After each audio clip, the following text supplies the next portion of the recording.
ਸਤਿ ਸ਼੍ਰੀ ਅਕਾਲ ਜੀ। ਉਮੀਦ ਹੈ ਤੁਸੀਂ ਸਾਰੇ ਠੀਕ ਠਾਕ ਹੋਵੋਗੇ। ਮੈਂ ਫਿਰ ਤੋਂ ਲੈ ਕੇ ਹਾਜ਼ਰ ਹੋਈ ਹਾਂ ਪ੍ਰੇਮ ਬੰਧਨੀ। ਪ੍ਰੇਮ ਬੰਧਨੀ ਦੇ ਪਹਿਲੇ 3 ਭਾਗ ਤੁਸੀਂ ਸੁਣ ਚੁੱਕੇ ਹੋ। ਅੱਜ ਮੈਂ ਇਸ ਦਾ ਪਾਰਟ 4 ਲੈ ਕੇ ਹਾਜ਼ਰ ਹੋਈ ਹਾਂ।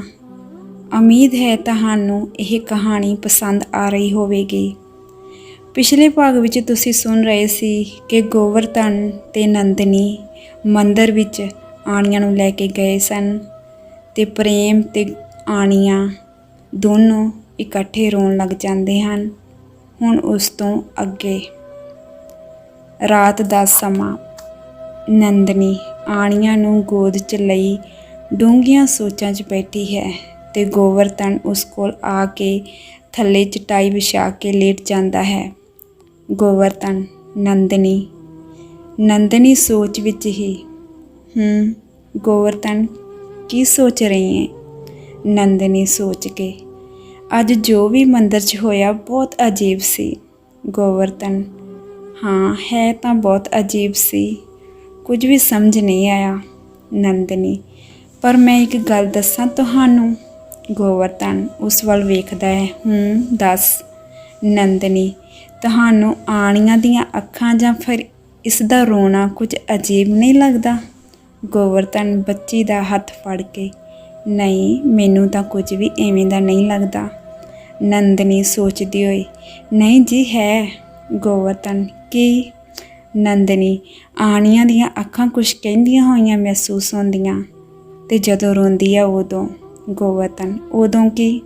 ਨੰਦਨੀ ਉਸ ਵੱਲ ਵੇਖ ਕੇ ਕਿ ਅੱਜ ਤੁਸੀਂ ਵੇਖਿਆ ਨਹੀਂ, ਪਹਿਲਾਂ ਆਣੀਆਂ ਪ੍ਰੇਮ ਦਾ ਨਾਂ ਸੁਣ ਕੇ ਰੋਈ, ਫਿਰ ਦੋਵੇਂ ਰੋਏ, ਫਿਰ ਮੰਦਰ 'ਚ ਅਚਾਨਕ ਇੰਨੇ ਫੁੱਲਾਂ ਦਾ ਆਉਣਾ ਕੁਝ ਤਾਂ ਹੈ। ਸੋਚਣ ਲੱਗ ਜਾਂਦੀ ਹੈ ਤੇ ਗੋਵਰਧਨ ਉਸ ਵੱਲ ਵੇਖਦਾ ਹੈ।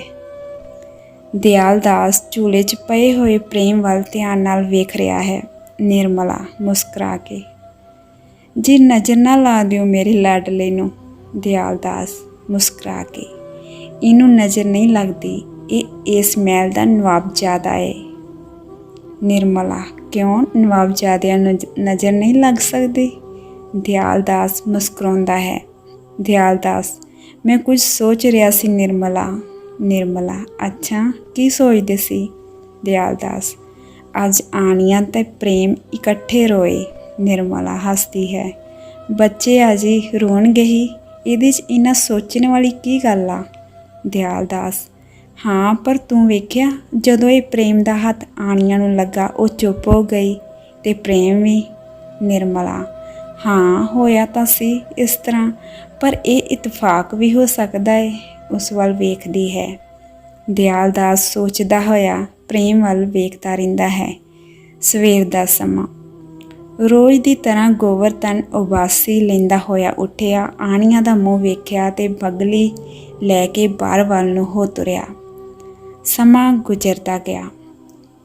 ਆਣੀਆਂ ਇੱਕ ਗਰੀਬ ਖਾਨੇ 'ਚ ਪਲਦੀ ਰਹੀ ਤੇ ਪ੍ਰੇਮ ਇੱਕ ਸ਼ਾਨਦਾਰ ਮਹਿਲ ਵਿੱਚ ਨਵਾਬਾਂ ਦੀ ਜ਼ਿੰਦਗੀ ਜੀ ਰਿਹਾ ਹੈ। ਪ੍ਰੇਮ ਹੁਣ 22 ਸਾਲ ਦਾ ਇੱਕ ਜਵਾਨ ਤੇ ਸੋਹਣਾ ਗੱਭਰੂ ਬਣ ਕੇ ਚੁੱਕਾ ਹੈ, ਜਿਹਦੇ ਆਲੇ ਦੁਆਲੇ ਹਰ ਵਕਤ ਨੌਕਰਾਂ ਦਾ ਝੁੰਡ ਫਿਰਦਾ ਰਹਿੰਦਾ ਹੈ। ਪ੍ਰੇਮ ਆਪਣੀ ਮਾਂ ਨਿਰਮਲਾ ਦਾ ਲਾਡਲਾ ਹੈ ਤੇ ਇੱਕ ਕਰੋੜਪਤੀ ਬਾਪ ਦੀ ਔਲਾਦ। ਆਪਣੇ ਦੋਸਤਾਂ ਨਾਲ ਮੌਜ ਮਸਤੀ ਕਰਨਾ ਤੇ ਆਪਣੀਆਂ ਮਹਿੰਗੀਆਂ ਗੱਡੀਆਂ ਤੇ ਸਾਰਾ ਦਿਨ ਗੇੜੇ ਕੱਢਣ ਤੋਂ ਬਿਨਾਂ ਪ੍ਰੇਮ ਨੂੰ ਕੋਈ ਕੰਮ ਨਹੀਂ ਸੀ। ਆਣੀਆਂ 22 ਸਾਲ ਦੀ ਬਹੁਤ ਸਿਆਣੀ ਤੇ ਸਮਝਦਾਰ ਧੀ ਬਣ ਗਈ ਹੈ, ਜਿਹੜੀ ਆਪਣੀਆਂ ਨੀਲੀਆਂ ਅੱਖਾਂ ਨਾਲ ਹਰ ਇੱਕ ਨੂੰ ਆਕਰਸ਼ਿਤ ਕਰ ਲੈਂਦੀ ਹੈ। ਆਪਣੇ ਅੰਮਾ ਬਾਬਾ ਦੀ ਲਾਡਲੀ ਹੈ, ਪਰ ਜਿਹੋ ਜਿਹੇ ਮਾਹੌਲ 'ਚ ਪਲੀ ਉਸੇ ਤਰ੍ਹਾਂ ਹੀ ਰਹਿਣ ਸਹਿਣ। ਆਣੀਆਂ ਉਂਝ ਦਾ ਦਿਖਣ ਵਿੱਚ ਆਕਰਸ਼ਿਤ ਹੈ, ਪਰ ਉਸਦੇ ਵਾਲ ਹਮੇਸ਼ਾ ਖਿਲਰੇ ਰਹਿੰਦੇ ਹਨ। ਗੱਲ ਕਰਦੀ ਹੋਈ ਆਪਣੇ ਸਿਰ 'ਚ ਖੁਰਕਦੀ ਰਹਿੰਦੀ ਹੈ। ਇੱਕ ਦਿਨ ਸਵੇਰ ਨੂੰ ਰੋਜ਼ ਦੀ ਤਰ੍ਹਾਂ ਗੋਵਰਧਨ ਨੇ ਸੁੱਤੀ ਪਈ ਆਣੀਆਂ ਦਾ ਮੂੰਹ ਵੇਖਿਆ ਤੇ ਆਪਣੀ ਬਗਲੀ ਮੋਢੇ 'ਚ ਪਾ ਕੇ ਬਾਹਰ ਵੱਲ ਨੂੰ ਹੋ ਤੁਰਿਆ। ਕੁਝ ਸਮੇਂ ਬਾਅਦ ਆਣੀਆਂ ਉੱਠੀ ਤੇ ਉਸਨੇ ਉਬਾਸੀ ਲਈ ਤੇ ਆ ਕੇ ਚੁੱਲ੍ਹੇ 'ਤੇ ਕੰਮ ਕਰ ਰਹੀ ਨੰਦਨੀ ਦੇ ਗਲੇ ਬਾਹਾਂ ਪਾ ਲਈਆਂ। ਆਣੀਆ, ਅੰਮਾ। ਨੰਦਨੀ ਉਸਦੀ ਗੱਲ ਚੁੰਮਦੀ ਹੈ। ਉੱਠ ਗਈ ਮੇਰੀ ਲਾਡੋ। ਆਣੀਆ ਕੋਲ ਬੈਠ ਜਾਂਦੀ ਹੈ ਤੇ ਕੁਝ ਸੋਚਣ ਲੱਗ ਜਾਂਦੀ ਹੈ। ਨੰਦਨੀ ਉਸ ਵੱਲ ਵੇਖ ਕੇ, ਕੀ ਹੋਇਆ ਮੇਰੀ ਲਾਡੋ ਨੂੰ? ਫਿਰ ਕੁਝ ਸਮੇਂ ਬਾਅਦ ਅੱਜ ਫਿਰ ਉਹੀ ਸੁਪਨਾ ਵੇਖਿਆ। ਆਣੀਆ ਸੋਚਦੀ ਹੋਈ, ਹਾਂ ਅੰਮਾ, ਸਿਰ ਖੁਰਕਦੀ ਹੈ। ਉਹ ਅੱਜ ਫਿਰ ਸੁਪਨੇ 'ਚ ਮੁਸਕਰਾਇਆ। ਨੰਦਨੀ ਹੈਰਾਨ ਹੁੰਦੀ ਹੈ, ਅੱਛਾ, ਤੇ ਉਹ ਕੌਣ ਸੀ? ਕੁਝ ਬੋਲਿਆ? ਆਣੀਆ ਉਸ ਵੱਲ ਵੇਖਦੀ ਹੈ, ਨਹੀਂ ਅੰਮਾ, ਬਸ ਮੁਸਕਰਾਉਂਦਾ ਹੀ ਆ। ਨੰਦਨੀ ਹੈਰਾਨ ਹੁੰਦੀ ਹੈ, ਲਾਡੋ, ਬਹੁਤ ਵਾਰ ਤੂੰ ਦੱਸ ਚੁੱਕੀ ਹੈ ਉਹਦੇ ਬਾਰੇ, ਆਖਿਰ ਕਾਹਤੋਂ ਦਿਸਦਾ ਤੈਨੂੰ ਉਹ? ਕੁਝ ਬੋਲਦਾ ਵੀ ਨਹੀਂ। ਆਣੀਆ, ਪਤਾ ਨਹੀਂ ਅੰਮਾ, ਉਹ ਬੋਲਦਾ ਤਾਂ ਹੈਗਾ, ਪਰ ਹੌਲੀ ਹੌਲੀ, ਪਤਾ ਨਹੀਂ ਕੀ ਕਹਿੰਦਾ। ਹੌਲੀ ਹੌਲੀ ਕੁਝ ਕਹਿੰਦਾ ਹੋਇਆ ਕਿਤੇ ਜਾਂਦਾ ਏ, ਪਰ ਪਤਾ ਨਹੀਂ ਕਿੱਥੇ। ਨੰਦਨੀ, ਤੈਨੂੰ ਮੂੰਹ ਨਹੀਂ ਦਿਸਦਾ ਉਹਦਾ? ਆਣੀਆ, ਨਹੀਂ ਅੰਮਾ, ਉਹਦਾ ਪਿੱਛਾ ਹੁੰਦਾ ਮੇਰੇ ਵੱਲ ਮੂੰਹ ਹੀ ਨਹੀਂ ਕਰਦਾ। ਫਿਰ ਸੋਚੀ ਪੈ ਜਾਂਦੀ ਹੈ ਤੇ ਨੰਦਨੀ ਉਸ ਵੱਲ ਵੇਖਦੀ ਰਹਿੰਦੀ ਹੈ। ਫਿਰ ਕੁਝ ਸਮੇਂ ਬਾਅਦ ਆਣੀਆ, ਅੰਮਾ, ਬਾਬਾ ਅੱਜ ਫਿਰ ਮੈਨੂੰ ਮਿਲੇ ਬਿਨਾਂ ਚਲੇ ਗਏ। ਨੰਦਨੀ ਪਿਆਰ ਨਾਲ, ਜੇ ਲਾਡੋ ਕੰਮ ਕਰੇਗਾ ਤਾਂ ਕੁਛ ਕਮਾ ਕੇ ਖਾਵਾਂਗੇ। ਆਣੀਆ, ਅੰਮਾ, ਇਹ ਜਿਹੜੀ ਆਪਣੇ ਨਾਲ ਵਾਲੀ ਝੁੱਗੀ 'ਚ ਮਾਣਵੀ ਰਹਿੰਦੀ ਆ ਨਾ, ਉਹ ਇੱਕ ਦਿਨ ਕਹਿੰਦੀ ਸੀ ਜਿਹੜੇ ਅਮੀਰ ਲੋਕ ਹੁੰਦੇ ਆ ਨਾ, ਵੱਡੇ ਵੱਡੇ ਘਰਾਂ 'ਚ ਰਹਿੰਦੇ ਆ, ਉਹ ਸਵੇਰੇ ਚਾਹ ਅਤੇ ਸੌਫੀ ਪੀ ਕੇ ਉੱਠਦੇ ਆ। ਨੰਦਨੀ ਹੱਸਦੀ ਹੈ। ਫਿਰ ਉਸਦੀ ਠੋਡੀ ਫੜ ਕੇ, ਕੌਫੀ ਹੁੰਦਾ ਮੇਰੀ ਲਾਡੋ, ਕੌਫੀ। ਆਣੀਆ ਸਿਰ ਖੁਰਕਦੀ ਹੈ, ਹਾਂ ਹਾਂ ਅੰਮਾ, ਉਹੀ। ਆਪਾਂ ਕਿਉਂ ਨਹੀਂ ਬਣਾਉਂਦੇ? ਬਾਬਾ ਵੀ ਉਵੇਂ ਚਲੇ ਜਾਂਦੇ ਆ। ਨੰਦਨੀ, ਆਪਾਂ ਨੂੰ ਚਾਹ ਨਾਲ ਕੀ ਲਾਡੋ? ਫਿਰ ਟਾਲਦੀ ਹੈ, ਵੈਸੇ ਵੀ ਚਾਹ ਕੌਫੀ ਤਾਂ ਵੱਡੇ ਲੋਕਾਂ ਦੇ ਚੋਚਲੇ ਹੁੰਦੇ ਆ। ਲਾਡੋ, ਸਾਡੇ ਗਰੀਬਾਂ ਨੇ ਤਾਂ ਕੰਮ ਕਰਨਾ, ਉਹ ਤਾਂ ਪਾਣੀ ਦੀ ਘੁੱਟ ਪੀ ਕੇ ਵੀ ਹੋ ਜੂ। ਫਿਰ ਉਸ ਨੂੰ ਸੋਚਦੀ ਵੇਖ ਕੇ ਤੂੰ ਫਿਰ ਸੋਚਾਂ 'ਚ ਪੈ ਗਈ ਮੇਰੀ ਲਾਡੋ।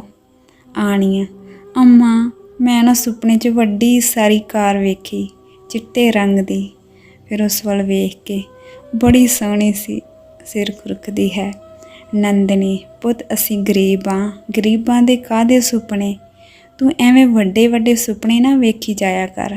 ਆਣੀਆ ਹੱਸਦੀ ਹੈ, ਚਲ ਠੀਕ ਆ ਅੰਮਾ, ਨਹੀਂ ਵੇਖਦੀ ਵੱਡੇ ਵੱਡੇ ਸੁਪਨੇ, ਛੋਟੇ ਵੇਖ ਲੈਂਦੀ ਹਾਂ। ਫਿਰ ਉਸ ਵੱਲ ਵੇਖਦੀ ਹੈ, ਅੰਮਾ, ਮੈਂ ਵੀ ਜਾਣਾ ਰੂੜੀ 'ਤੇ ਕਾਗਜ਼ ਚੁਗਣ। ਨੰਦਨੀ ਉਦਾਸ ਹੋ ਕੇ, ਨਾ ਮੇਰੀ ਲਾਡੋ, ਤੇਰੇ ਬਾਬਾ ਤੇ ਮੈਂ ਹੈਗੇ ਆ ਨਾ ਕੰਮ ਕਰਨ ਲਈ, ਫਿਰ ਤੂੰ ਕਿਉਂ? ਆਣੀਆ ਜਿੱਦ ਕਰਦੀ ਹੈ, ਅੰਮਾ, ਸਾਰੇ ਜਾਂਦੇ ਆ ਆਪਣੇ ਨਾਲ ਵਾਲੇ, ਤੂੰ ਮੈਨੂੰ ਨਹੀਂ ਜਾਣ ਦਿੰਦੀ। ਬਸ ਰੁੱਸ ਕੇ ਬੈਠ ਜਾਂਦੀ ਹੈ। ਨੰਦਨੀ ਉਸ ਵੱਲ ਵੇਖਦੀ ਹੈ ਤੇ ਹੱਸਦੀ ਹੈ, ਚੰਗਾ ਚੰਗਾ, ਮਾਣਵੀ ਨਾਲ ਚਲੀ ਜਾਈ। ਆਣੀਆ ਖੁਸ਼ ਹੋ ਜਾਂਦੀ ਹੈ ਤੇ ਉਸ ਨੂੰ ਆਪਣੀਆਂ ਬਾਹਾਂ 'ਚ ਘੁੱਟ ਲੈਂਦੀ ਹੈ। ਆਪਣੀਆਂ ਬਾਹਾਂ 'ਚ ਬਗਲੀ ਪਾਈ ਆਣੀਆ ਤੇ ਮਾਣਵੀ ਦੋਵੇਂ ਰੂੜੀਆਂ ਫਰੋਲਣ ਤੁਰੀਆਂ। ਦੋਵੇਂ ਰੂੜੀਆਂ ਤੋਂ ਕਾਗਜ਼, ਗੱਤਾ, ਕੱਚ ਤੇ ਹੋਰ ਵੀ ਚੀਜ਼ਾਂ ਚੁਗ ਚੁਗ ਕੇ ਬਗਲੀ 'ਚ ਪਈ ਗਈਆਂ। ਮਾਣਵੀ ਕਾਗਜ਼ ਚੁਗਦੀ ਹੋਈ ਉਸ ਤੋਂ ਨਿਖੜ ਗਈ। ਥੋੜ੍ਹੇ ਸਮੇਂ ਬਾਅਦ ਆਣੀਆ ਨੇ ਇੱਧਰ ਉੱਧਰ ਵੇਖਿਆ, ਉਸ ਨੂੰ ਮਾਣਵੀ ਕਿਤੇ ਵੀ ਦਿਖਾਈ ਨਾ ਦਿੱਤੀ। ਉਹ ਇਕੱਲੀ ਘਬਰਾਉਣ ਲੱਗੀ ਪਈ ਤੇ ਰੋਣ ਲੱਗ ਗਈ। ਆਣੀਆ ਹੰਝੂ ਵਹਾਉਂਦੀ ਹੋਈ ਆਪਣੀ ਝੌਂਪੜੀ ਵੱਲ ਨੂੰ ਚੱਲ ਪਈ। ਤੁਰਦੇ ਤੁਰਦੇ ਉਸ ਨੂੰ ਪਤਾ ਹੀ ਨਾ ਲੱਗਾ ਉਹ ਕਦੋਂ ਸੜਕ ਦੇ ਵਿਚਕਾਰ ਹੋ ਗਈ। ਆਣੀਆ ਹੰਝੂ ਪੂੰਝਦੀ ਹੋਈ, ਕੋਈ ਨਾ ਮਾਣਵੀ, ਮੈਨੂੰ ਇਕੱਲੀ ਨੂੰ ਛੱਡ ਗਈ, ਘਰੇ ਜਾ ਕੇ ਗੱਲ ਕਰੂੰ ਤੇਰੇ ਨਾਲ। ਅਚਾਨਕ ਪਿੱਛੋਂ ਪ੍ਰੇਮ ਵਾਰ-ਵਾਰ ਗੱਡੀ ਦਾ ਹਾਰਨ ਵਜਾ ਰਿਹਾ ਹੈ, ਪਰ ਆਣੀਆ ਕੁਝ ਵੀ ਨੂੰ ਪਤਾ ਨਹੀਂ ਲੱਗ ਰਿਹਾ। ਪ੍ਰੇਮ ਹਾਰਨ ਵਜਾ ਕੇ, ਓਏ ਹੈਲੋ, ਸਾਈਡ ਪਲੀਜ਼। ਪਰ ਆਣੀਆ ਹੰਝੂ ਪੂੰਝਦੀ ਹੋਈ ਤੇ ਆਪਣੇ ਆਪ ਨਾਲ ਗੱਲਾਂ ਕਰਦੀ ਹੋਈ ਸੜਕ ਦੇ ਵਿਚਕਾਰ ਅੱਗੇ ਅੱਗੇ ਤੁਰਦੀ ਆ ਰਹੀ ਹੈ। ਪ੍ਰੇਮ ਫਿਰ ਤੋਂ ਹਾਰਨ ਮਾਰਦਾ ਹੈ, ਓਏ ਸਾਈਡ, ਹੈਲੋ, ਮਰਨਾ ਤੂੰ ਗੱਡੀ ਥੱਲੇ ਆ ਕੇ? ਉਹ ਨਹੀਂ ਸੁਣਦੀ। ਪ੍ਰੇਮ ਪਰੇਸ਼ਾਨ ਹੋ ਕੇ ਗੱਡੀ 'ਚ ਉਤਰ ਕੇ ਉਸਦੇ ਇੱਕੋ ਦਮ ਆ ਕੇ ਖੜ ਜਾਂਦਾ ਹੈ। ਪ੍ਰੇਮ ਅੱਗੇ ਖੜ ਕੇ, ਤੈਨੂੰ ਸੁਣਦਾ ਨਹੀਂ? ਪਿੱਛੇ ਕਦੋਂ ਦਾ ਹਾਰਨ ਦੇ ਰਿਹਾ ਮੈਂ? ਆਣੀਆ ਹੰਝੂ ਪੂੰਝਦੀ ਹੋਈ ਹੰਝੂ ਸਾਫ਼ ਕਰਕੇ ਉਸ ਵੱਲ ਵੇਖਦੀ ਹੈ ਤੇ ਵੇਖਦੀ ਹੀ ਰਹਿੰਦੀ ਹੈ। ਮੌਸਮ ਬਦਲਣ ਲੱਗਦਾ ਹੈ। ਆਕਾਸ਼ ਵਿੱਚ ਇੱਕੋ ਦਮ ਕਾਲੇ ਬੱਦਲ ਛਾ ਗਏ। ਜਲਦੀ ਹੀ ਤਿੱਖੀ ਧੁੱਪ ਗਹਿਰੀ ਛਾਂ ਵਿੱਚ ਬਦਲ ਗਈ। ਪ੍ਰੇਮ ਨੇ ਉੱਪਰ ਬਦਲਦੇ ਹੋਏ ਮੌਸਮ ਵੱਲ ਵੇਖਿਆ, ਫਿਰ ਆਣੀਆਂ ਵੱਲ ਵੇਖਿਆ। ਉਹ ਉਸੇ ਹੀ ਤਰ੍ਹਾਂ ਪ੍ਰੇਮ ਨੂੰ ਇੱਕੋ ਟੱਕ ਵੇਖੀ ਜਾ ਰਹੀ ਸੀ। ਉਸ ਨੂੰ ਬਦਲਦੇ ਮੌਸਮ ਬਾਰੇ ਕੋਈ ਖਬਰ ਨਹੀਂ ਸੀ। ਮਨ 'ਚ ਸੋਚਦੀ ਹੈ, ਇਹ ਮੈਂ ਤੈਨੂੰ ਕਿੱਥੇ ਵੇਖਿਆ? ਮੈਨੂੰ ਕਿਉਂ ਲੱਗ ਰਿਹਾ ਮੈਂ ਤੈਨੂੰ ਜਾਣਦੀ ਹਾਂ। ਪ੍ਰੇਮ ਨੇ ਫਿਰ ਤੋਂ ਗਰਜਦੇ ਹੋਏ ਬੱਦਲਾਂ ਵੱਲ ਵੇਖਿਆ, ਹੈਰਾਨ ਹੋ ਕੇ ਆਣੀਆਂ ਵੱਲ ਵੇਖਿਆ। ਪ੍ਰੇਮ ਉਸ ਵੱਲ ਵੇਖ ਕੇ ਉਸਦੇ ਅੱਗੇ ਹੱਥ ਹਿਲਾ ਕੇ, ਤੂੰ ਗੂੰਗੀ ਬੋਲੀ ਤਾਂ ਨਹੀਂ? ਮੈਂ ਹਾਰਨ ਦੇ ਰਿਹਾ ਗੱਡੀ ਦਾ ਸੁਣਦਾ ਨਹੀਂ? ਆਣੀਆਂ ਪਿੱਛੇ ਵੇਖਦੀ ਹੈ, ਫਿਰ ਹੈਰਾਨ ਹੋ ਕੇ ਪ੍ਰੇਮ ਵੱਲ ਵੇਖਦੀ ਹੈ। ਕਿੱਥੇ ਆ ਗੱਡੀ? ਪ੍ਰੇਮ ਗੱਡੀ ਵੱਲ ਵੇਖਦਾ ਹੈ ਤੇ ਇੱਕੋ ਦਮ ਚੌਂਕ ਜਾਂਦਾ ਹੈ। ਬਾਕੀ ਅਗਲੇ ਭਾਗ ਦੇ ਵਿੱਚ। ਹੱਸਦੇ ਰਹੋ, ਵਸਦੇ ਰਹੋ, ਖਿਆਲ ਰੱਖੋ ਆਪਣਾ ਤੇ ਆਪਣੇ ਪਰਿਵਾਰ ਦਾ।